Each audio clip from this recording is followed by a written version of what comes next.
tsara sika jiaby. Akory ranandria, akory sa, akory lie miarabato. Iroso mifakafaka politika avy hatrany sy tsy misy raha manjary mihitsy eto Madagasikara nanomboka tamin'ny fifidianana ben'ny tanàna iny ka hatramin'izao. Tsy misy andro tsy nahenona fa nisy korotana tary ka nisy ny fifandonana teo amin'ny mpitandro filaminana sy ny mpanao fihetsiketsehana na faritra aiza io na faritra aiza eto Madagasikara. Antony tsy matokony mpitondra ny mpitandro filaminana intsony ny ankamaroan'ny malagasy satria ny safidy fototra mananana ny aza dia tsy najainy. Ny safidy ahafahana mifidy ireo olona isolotena azy marina toy ny solombavambahoaka sy ny ben'ny tanàna. Rehefa maneho ny tsy fahafaliana indray anefa ny vahoaka noho ny tsy fanajana ny safidiny dia ireny ny mpitandro filaminana fa tonga mandava sy manaparitaka ireo vahoaka ireo amin'ny alalan'ny bomba mandata-dranomaso. Indraindray ara moa dia mitifitra mihitsy ry zareo. Ahoana intsony kosa moa no itokisana ny mpitondra sy ny mpitandro filaminana noho izany ny fanagajana olona tsy mitovy-kevitra amin'ny mpitondra tsy ambara intsony. Ny fahantsana dia io iaraha mahita iainan'ny vahoaka malagasy rehetra io. Rehefa mba nikabary indray ny filoham-pirenena tsy nampiraika ny olona intsony satria tsy hanova n'inon'inona eo amin'ny fiainany andavanandro akory izany kabary izany. Na ny mponina tamin'ireo renivohim-paritany azy dia tsy rototra akory mihaino izay kabary ny filoham-pirenena tamin'ny televiziona mpanjakana tamin'ny radio-mpanjakana. Maika moa fa ny malagasy any ambanivolo rehetra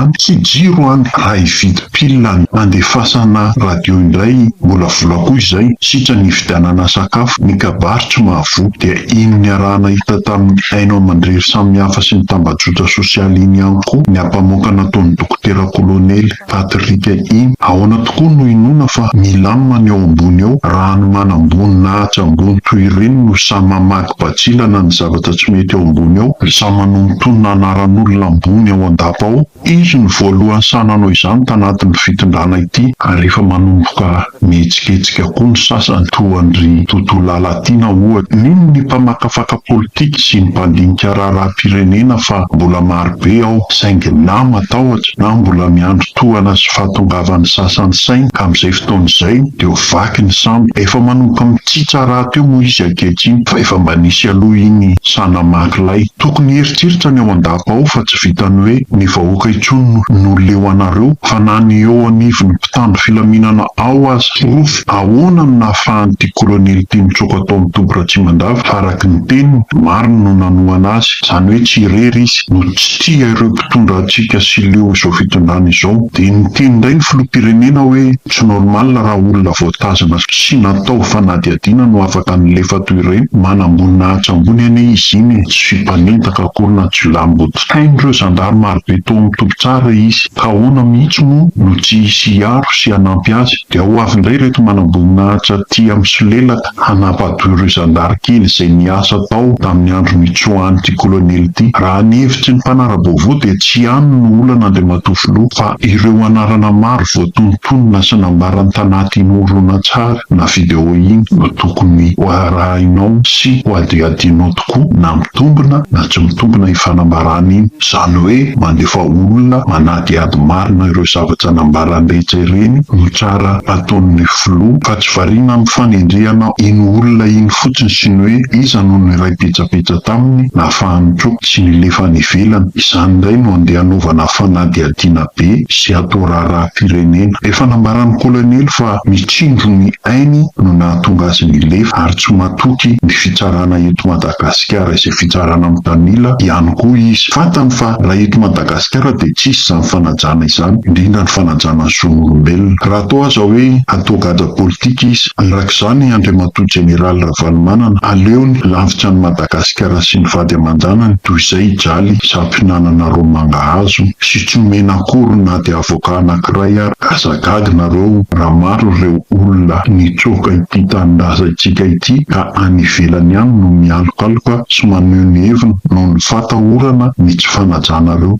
zon'olombelona. Izay indray aloha no azo ambarandroany dia mametsaka veloma vetivety tsy ho ela indray to.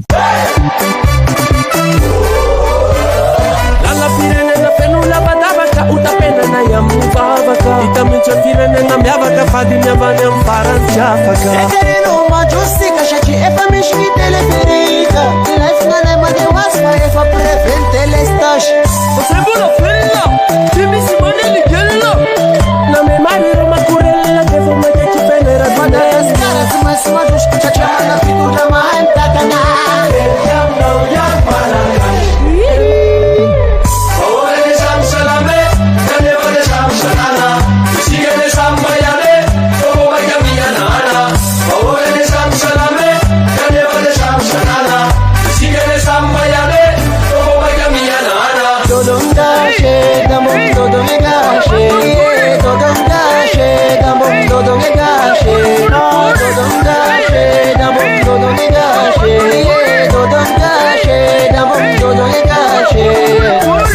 voky raiky ny vidin'olo anan'izao fa lasa tapaka poaky mloy a